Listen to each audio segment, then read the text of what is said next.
আমি এক বাড়িতে আশ্রয় নিয়েছি। আমি প্রধান শিক্ষক নর্থপুর ইউনিয়ন উচ্চ বিদ্যালয় কমিটি কেন্দ্রে বিবাদে জড়াইয়া মুক্তার ডাক্তার তার ভাই বেড়া ভাই কয়েকজন 50-60 জন লোক আসে আমার টেবিলে স্কুলে আসে আমার উপর মারধর করে এবং আমার সকল ব্যাগ জামা কাপড় সব ছিঁড়ে ফেলে।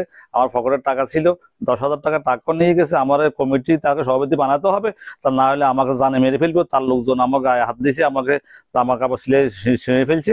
আমি খুব অসহায় অবস্থায় আছি। মুক্তার ডাক্তার বহু অত্যাচার করতেছে আমার প্রতি। আমি এই কারণে আমি স্কুলে আসতে পারতেছি না ভয়ে।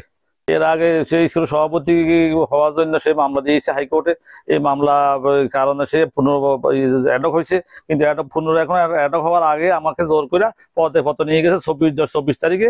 তার সন্ত্রাসী আসে জোর করে আমার থেকে সাদা কাগজ সাক্ষ্য নিয়ে পদে পাত্র করে ফেলছে। এখন তার ভয়ে আমি বিদ্যালয়ে আসতে পারতেছি না। তার গুন্ডা বাহিনী সবসময় থাকে, তার ভাই একরাম, তারপরে খোকনাজি, খানপুরের আরো শাহিন নেতা, এটা সহ অনেক অনেক লোক, তার লোকজন আছে, বাস সেক্রেটারি, বাস মেম্বার সহ এলাকার টাকা দিয়ে আমার উপর অত্যাচার করে। আমি তাদের ভয়ে বিদ্যালয়ে আসতে পারতেছি না। বিদ্যালয়ে খুব অসহায় অবস্থাতে আমি দিনাতিবাদ করতেছি।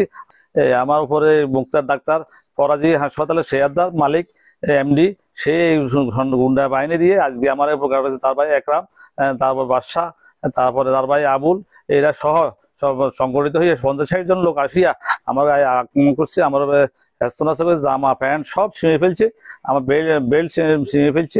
তারপরে সে আমার চাকরি করতে দিবে না, জেনে আমার জানে মেরে ফেলবে, এটা হুমকি দিয়েছে মুক্তার ডাক্তার। এমনকি তার লোকজন আমাকে আজ জানে স্কুল সীমানা না আসি, এই জন্য সেই পদে পত্র নেওয়ার পরে সেই হুমকি তুমকি এমনকি আমার বিরুদ্ধে জজ করে সে একটা মামলা দিয়েছে। তার মামলা, তারপর হামলা, সবগুলো মিলিয়ে আমি মানবতা জীবনযাপন করতেছি।